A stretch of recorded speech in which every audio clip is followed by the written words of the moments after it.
بیٹا میں جب کھانا بنانے کے لیے کچن میں جا رہی تھی کہ تمہارے بیڈ روم کے پاس میں نے ایک لڑکی کو دیکھا جو کہ دروازے پر کھڑی تھی۔ کچھ لمحوں تک لڑکی دروازے کے پاس کھڑی رہی اور اس کے بعد دروازے کے سامنے سے غائب ہو گئی۔ بوا کی بات سن کر میں چونک گیا تھا، مطلب کسی لڑکی نے میرے کمرے میں داخل ہونے کی کوشش کی ہوگی، مگر کیوں؟ پھر مجھے خیال آیا کہ مالا کی وجہ سے تھا، ہو نہ ہو وہ لڑکی زرتاج کے علاوہ کوئی اور نہیں ہو سکتی تھی۔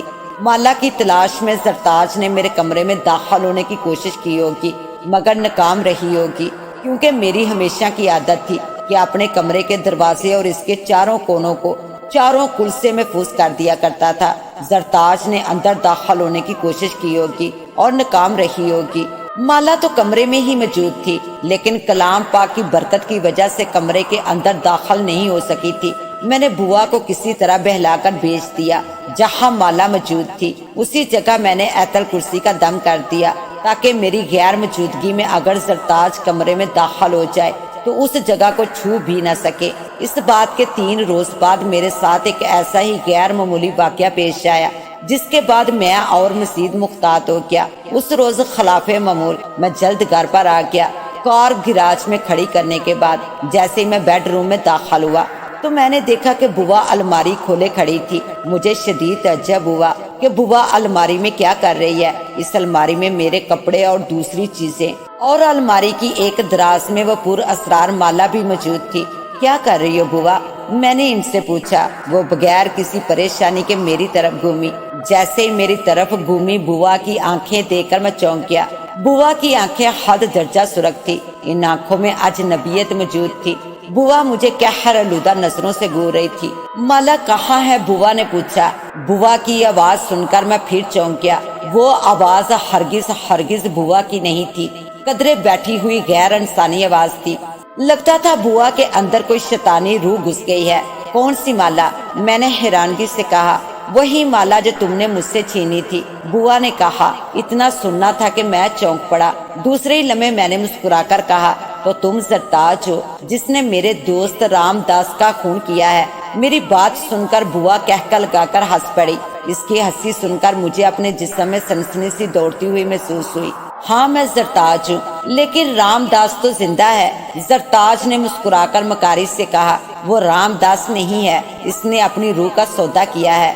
جو بھی ہے مالا مجھے دے دو، میں تم کو مالا مال کر دوں گی۔ نہیں، مجھے ایسے مال کی ضرورت نہیں ہے جس میں ایمان کا سودا کیا جائے، میں نے سخت لہجے میں کہا۔ میں تم سے مالا چھین لوں گی، اس نے فاقی سے کہا۔ نہیں بیبی ڈول، تم ایسا نہیں کر سکتی۔ تم کو میرے کمرے میں داخل ہونے کے لیے بوا کے جسم کا سہارا لینا پڑا، کیونکہ میں نے اپنے کمرے کو کلام مقدس سے محفوظ بنا لیا ہے۔ اگر کر سکتی ہوتی تو بہت پہلے کر دیتی، میں نے سخت لہجے میں کہا۔ تو میں تم کو جان سے مار دوں گی تاکہ پھر مالا ڈھونڈنے میں مشکل نہ ہو، اس نے زہر آلودہ لہجے میں کہا اور چیخ کر میری جانب بڑھی۔ میں ڈر کر پیچھے ہٹ گیا۔ جیسے اس کا ہاتھ گردن کو لگا، دوسری پل اس کے حلق سے ایک دل خراش چیخ نکلی اور بوا لہرا کر زمین بوس ہو گئی۔ اسی پل میں نے دیکھا کہ بوا کے جسم سے سیاہ رنگ کا دھواں باہر نکلا ہے اور تیزی سے کھلے دروازے سے باہر نکل گیا۔ یہ سب میرے لیے نہایت حیران کن تھا، لیکن دوسرے پل ہی میں سمجھ گیا کہ زرتاج کا ہاتھ میرے گلے میں موجود اس اکسی لاکٹ سے چھو گیا تھا جو میری امی نے گلے میں ڈالا تھا، جس لاکٹ کے اندر اکسی قرآن مجید موجود تھا۔ میں نے عقیدت سے اس لاکٹ کو چوما۔ واقعی قرآن مجید کی برکت سے آج میری جان بچ گئی تھی۔ اس کے بعد میں اس مالا کی حفاظت کے سلسلے میں اور محتاط ہو گیا تھا۔ ہر روز میں مالا کو دن میں 2 یا 3 دفعہ ضرور دیکھتا تھا۔ اس روز اتوار تھا، میں ضروری فائلوں کے سلسلے میں آفس گیا تھا۔ واپس آنے کے بعد کھانا کھا کر میں تھوڑی دیر کے لیے لیٹ گیا تھا۔ لیٹے ہوئے تھوڑی ہی دیر ہوئی تھی کہ اچانک آہٹ کی آواز سن کر میری آنکھ کھل گئی۔ میں نے دیکھا کہ کمرے میں نہایت نورانی صورت ایک بزرگ کھڑے ہیں۔ میں نے زندگی میں اتنا نورانی اور خوبصورت چہرہ کبھی نہ دیکھا تھا۔ ان کی عمر 70 یا 80 کے درمیان تھی۔ سرخ اور سفید چہرے پر سفید داڑھی اور ماتھے پر نماز کا نشان ان کے وقار میں اضافہ کر رہا تھا۔ ان کو دیکھ کر میں فوراً اٹھ بیٹھا۔ ان کے جلال اور وقار کو دیکھ کر آج خود میں حیران رہ گیا۔ بابا آپ کون ہیں؟ میں ان کی شخصیت سے متاثر ہوتے ہوئے بولا۔ میری بات سن کر بابا کے لبوں پر مسکراہٹ دوڑ گئی۔ ان کی مسکراہٹ بھی بے حد خوبصورت تھی۔ بیٹا، خدا کے بندے اپنی شناخت ظاہر نہیں کرتے۔ بات اتنی خوبصورت تھی کہ میں دل و جان سے ان پر فدا ہو گیا۔ قدرے توقف کے بعد میں نے بابا کو مخاطب کرتے ہوئے پوچھا، بابا میں آپ کی کیا خدمت کر سکتا ہوں؟ میرے لہجے میں سنجیدگی تھی۔ بیٹا، ہمیں اپنے علم سے معلوم ہوا ہے زرتاج نامی ایک عورت ابلیس سے معاہدہ کر کے خلق خدا کو بہکا رہی ہے۔ یہ عورت ہر سال ایک نوجوان کو اپنے حسن و شباب کے جال میں پھنسا کر اس کی روح شیطان کے حوالے کر دیتی ہے۔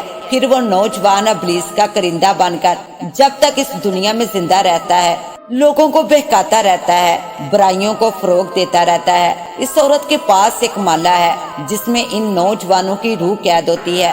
وہ مالا تمہارے ہاتھ لگ گئی ہے، تم اس مالا کی حفاظت نہیں کر سکو گے، اس لیے مجھے دے دو، ویسے بھی تمہاری جان کو خطرہ ہے۔ بزرگ کے لہجے میں سنجیدگی تھی، بزرگ کی بات میں وزن تھا۔ چنانچہ میں وہاں سے اٹھ کر الماری کی جانب بڑھا اور جیسے ہی میں نے الماری کھولی، الماری کے پھٹ میں لگے آئینے کو دیکھ کر میں چونک سا گیا۔ آئینے میں بزرگ کی جگہ اس نوجوان کا عکس نظر آ رہا تھا۔ نوجوان کا عکس دیکھتے ہی میں سمجھ گیا کہ شیطان بزرگ کا روپ لے کر مجھے بہکا کر مالا کو حاصل کرنے آیا ہے۔ آئینے نے اس کی اصلیت واضح کر دی تھی۔ چند لمحے تک سوچنے کے بعد میں نے اس بزرگ کو گہری نظروں سے دیکھنے کے بعد مسکرا کر کہا، حضرت آپ اللہ کے بزرگ بندے ہیں، آپ کو اللہ نے بہت نوازا ہے، آپ آ کر خود نکال لیں مالا۔ میں نے پیچھے ہٹتے ہوئے جواب دیا۔ یہ سننا تھا کہ بزرگ کے چہرے پر غصہ دار آیا اور وہ کڑک کر بولے، گستاخ، تم نے کیا ہم کو اپنا نوکر سمجھ رکھا ہے؟ تو مالا خود نکال کر دے۔ میں نے بھی سخت جواب دیا، بابا جی ضرورت آپ کی ہے، میری نہیں۔ بابا آگ برساتی نظروں سے مجھے گورنے لگے۔ بزرگوں کی شان میں گستاخی تیرے حق میں بہتر نہ ہوگی، بہتری اسی میں ہے کہ مالا دے دو۔ مالا تو نہیں دے رہا، لینی ہے تو آ کر خود لے لو، میں نے مسکرا کر کہا۔ میری مسکراہٹ نے جلتی پر تیل کا کام کیا تھا۔ بابا کی آنکھوں میں انگارے ناچنے لگے تھے۔ صاف سی بات تھی کہ میں نے اپنی الماری اور کمرے کو قرآن کی تلاوت کے دم سے محفوظ کر لیا تھا، اس لیے شیطان جانتا تھا کہ اس کو کبھی ہاتھ نہیں لگا سکتا تھا۔ چنانچہ اس نے دھمکیوں سے کام لینا مناسب سمجھا تھا۔ میں تجھے چھوڑوں گا نہیں، اتنا کہہ کر بابا کا روپ بدلنے لگا۔ اب بابا کی جگہ وہی نوجوان کھڑا تھا۔ میں جانتا تھا کہ تم بزرگ کے روپ میں مجھے گمراہ کرنے آئے ہو، اور اس دفعہ کر بھی لیتے اگر آئینے میں تمہارا اصل روپ نظر نہ آ جاتا، میں نے سنجیدگی سے کہا۔ جواباً اس نوجوان نے اپنا بڑا سا منہ کھولا، میری جانب دے کر ایک چیخ ماری۔ چیخ نکلتے ہی اس کے منہ سے بہت سے سانپ نکل کر فرش پر گرنے لگے تھے۔ سانپ چھوٹے بڑے مختلف اقسام کے تھے۔ سانپ تیزی سے رینگتے ہوئے میری جانب بڑھنے لگے تھے اور میرے حلق سے چیخ نکل گئی۔ پھر میری آنکھ کھل گئی، میرا پورا جسم پسینے سے تر ہو رہا تھا، میری آنکھوں سے بے اندازہ وحشت ظاہر ہو رہی تھی، تو گویا یہ خواب تھا۔ میں نے گھڑی میں وقت دیکھا تو شام کے 5 بج رہے تھے، نماز عصر کا وقت ہو چکا تھا۔ میں نے وضو کر کے نماز ادا کی۔ شیطانی قوتوں نے خواب میں بھی مجھے تنگ کرنا شروع کر دیا تھا۔ میں نہیں جانتا تھا کہ آنے والے وقت میں کیا ہونے والا ہے، لیکن جب تک مالا میرے پاس تھی اس وقت تک زرتاج اپنے شیطانی مقصد کو پورا کرنے میں ناکام تھی۔ کئی ہفتے گزر گئے، دوبارہ ایسا کوئی واقعہ رونما نہیں ہوا، لیکن میں جانتا تھا کہ وہ لوگ چپ نہیں رہ سکتے، اس مالا کے لیے کچھ نہ کچھ ضرور کر رہے ہوں گے۔ ایک روز ایک لڑکی کے غائب ہونے کی واردات رپورٹ ہوئی۔ لڑکی کے والد کو رام داس پر شک تھا، کیونکہ لڑکی رام داس کے آفس میں جاب کرتی تھی۔ بہت دفعہ رام داس نے اس کو ہراساں کرنے کی کوشش کی تھی، مگر ہر بار اپنی جاب جانے کے خوف سے خاموش رہتی۔ لیکن اس نے اپنی ماں سے ان تمام باتوں کا تذکرہ کر دیا تھا۔ ماں کے مشورے پر اس نے جاب چھوڑنے کا فیصلہ کر لیا تھا۔ اس کے بعد اس لڑکی کا کوئی پتہ نہیں چلا۔ پولیس نے تحقیقات شروع کی تو اس لڑکی کی لاش ایک ویران مقام پر پائی گئی۔ ابتدائی رپورٹ سے اندازہ ہو گیا کہ اس لڑکی کو 1 سے زیادہ بار زیادتی کا نشانہ بنایا گیا ہے اور اس کے بعد اس کو قتل کر دیا گیا۔ لاش کے ساتھ جس طرح کی درندگی کا ثبوت دیا گیا تھا، اس کو دیکھ کر ہی میری آنکھیں اشکبار ہو گئی تھی۔ بہت زیادہ تحقیقات کے باوجود بھی کوئی خاص پیش رفت نہیں ہوئی تھی۔ ایک روز میرے گھر میں ایک عجیب سا واقعہ پیش آیا۔ میں ذرا کسی کام کی وجہ سے گھر جلدی آ گیا تھا۔